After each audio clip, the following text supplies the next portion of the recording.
And today we'll learn chapter first civics class 8.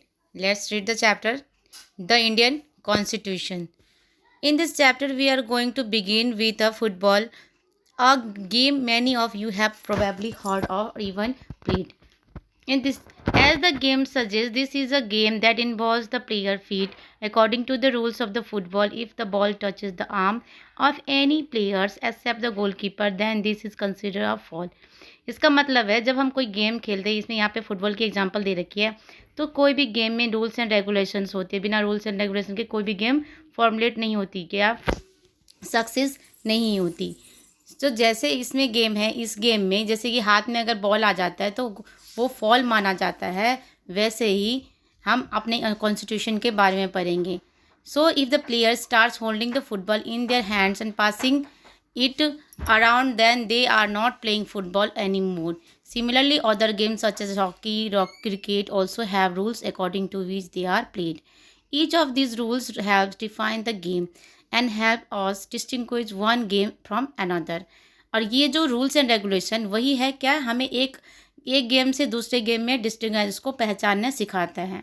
As these are fundamental to the game, we can also call them the constitutive rules of the game. और इसको हम क्या बोल सकते हैं, constitutive rules of game बोल सकते हैं.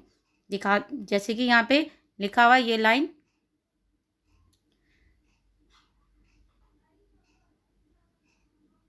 कॉन्स्टिट्यूटिव रूल्स बोलते हैं, वैसे ही यहाँ पे देखिए, लाइक दिस गेम्स और society also has constitutive rules that makes it what is different and what is from other kind of society. और ऐसे ही रूल्स हमारे सोसाइटी में भी मिलते हैं जो हमारे एक दूसरे को अलग बनाते हैं. In a large society in which different communities of people live together, this rules are formulated through the consequence and in modern countries this senses is usually available in a written form.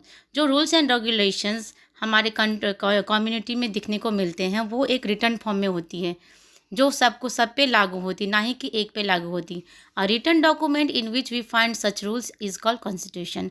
अब हमें क्या समझना है कि constitution मतलब क्या होता है, जो रूल्स एंड रेगुलेशन हो रिटर्न फॉर्म में हो, जो डॉक्यूमेंट फॉर्म में हो, वो क्या है, कॉन्स्टिट्यूशन है. We have look at the Indian constitution in class 6 and 7.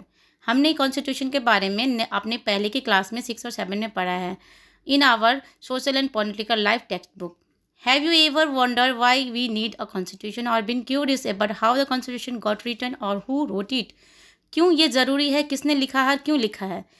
In this chapter we will discuss both of these issues and also look at the key features of the Indian Constitution. इस chapter में हम इसके बारे में पढ़ेंगे और ये क्यों ज़रूरी है, इसके हमारे लिए कितना ज़रूरी है, कितना ये आवश्यक है, इसके बारे में हम पढ़ेंगे. Is of this feature is crucial to the working democracy in India. Some of this are will be focus of different chapter in this book. Now see the next page. Why does a community need a constitution. एक community को constitution क्यों चाहिए. In 1934 the India national congress made the demand of the constitution assembly. 1934 में national Congress ने demand किया था constitution assembly, जहाँ पे गैदरिंग हुई थी. During the second world war this association for a dependent constitution assembly formed only for Indians can monument and this was convened in December 1946. The photo on the page 2 shows some members of the constitution assembly. जैसे कि आप figure में देख सकते हो कि बीच में कोई है और पूरी गैदरिंग हो रही है, पूरी असेंबली फॉर्म हो रही है, ऐसे कॉन्स्टिट्यूशन असेंबली फॉर्म होता है. The between December 1946 and November 1949 the constitution assembly draft of constitution for independent India, free to shape their destiny at last after 150 years of British rule. The member of the Constitution Assembly approached this task with the great idealism that the freedom struggle had helped produce. You will read more about the work of the Constitution Assembly later in the chapter.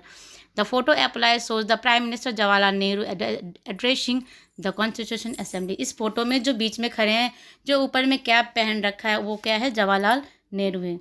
Today most country in the world have the constitution. आज के ज़माने के जितने भी देश हैं, सबके पास, सबके देश में कॉन्स्टिट्यूशन है, यानी कि रूल्स एंड रेगुलेशंस हैं. While all democratic countries are likely to have a constitution, it is not necessary that all the countries have a constitution or democratic. और ये साथ ज़रूरी नहीं है कि जो भी देश डेमोक्रेटिक है वहाँ पे कॉन्स्टिट्यूशन होना जरूरी नहीं है वहाँ पे। The constitution solve several purpose, constitution में सब बहुत सारे प्रपोजल्स सॉल्व होते हैं, बहुत सारे नियम लिखे रहते हैं बहुत सारे अलग अलग फैक्टर के बारे में। First it laid out the certain ideals that form the basic of the kind of the country that we as citizen aspire to live in. और पहला क्या होता है कि समझो का सिटीजन, जिस देश का कॉन्स्टिट्यूशन होता है उस देश का जो नागरिक होता है उसके बारे में उसमें दिया जाता है। और out put any other way of constitution tell us what the fundamental nature of our society is. A country is usually made of different communities of people who share certain beliefs but may not necessarily agree in all issues. जैसे community क्या होता है, different people से form होता है, अलग अलग cast के अलग अलग रीजन से फॉर्म होता है। तो क्या है, कुछ सोच हमारी मिल सकती है और कुछ हमें डिसएग्री भी कर सकती है। A constitution have sort a set of rules and principle that all person in a country can agree upon a basis of the way in which they want the country to be government. और ये constitution ऐसा है जो सारे citizen, सारे cast के लोगों के लिए बराबर इस हिसाब में बनता है और जो कंट्री के लिए बेनिफिशियल होता है। This includes not only type of government but also agreement on a certain ideas that they all believe the country should uphold.